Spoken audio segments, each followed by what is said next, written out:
La rencontre, elle avait pour cadre un forum qui a réuni les autorités sénégalaises, les officiels de la République fédérale d'Allemagne et des acteurs du secteur privé.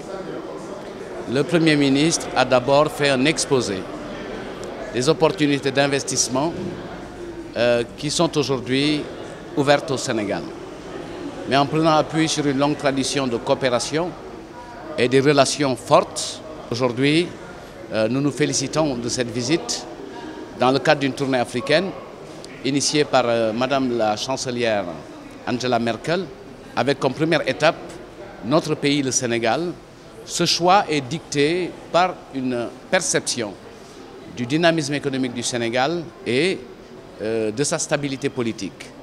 Si on voulait une preuve effectivement d'une bonne image, c'est que le Sénégal est très bien vu de l'étranger. Après la présentation des opportunités d'investissement, il a été procédé à la signature d'accords de coopération, dont le premier porte sur un mémorandum d'entente qui vaut accord de coopération entre l'APIX et l'Africa Verein.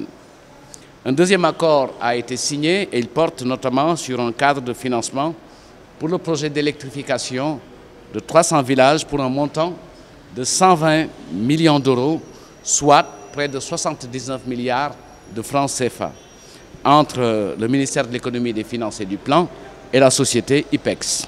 Un troisième accord a été signé.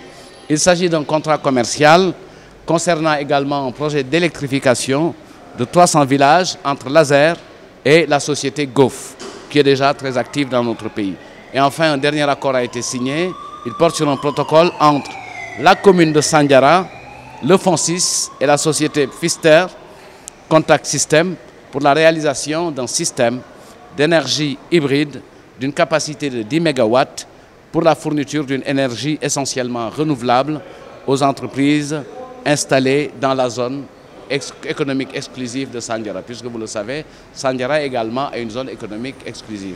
Donc 4 accords signés, un accord cadre pour le financement de projets, 2 accords portant sur l'électrification rurale et un autre accord avec la commune de Sandiara pour la fourniture d'énergie renouvelable aux entreprises installées dans la zone.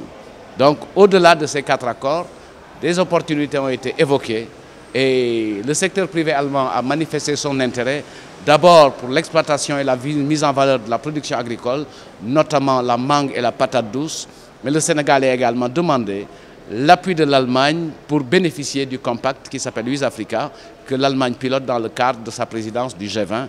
Il en a été également de même au titre de l'appui conseil que le Sénégal a sollicité au niveau des autorités allemandes pour un accompagnement dans les négociations des contrats gaziers et pétroliers.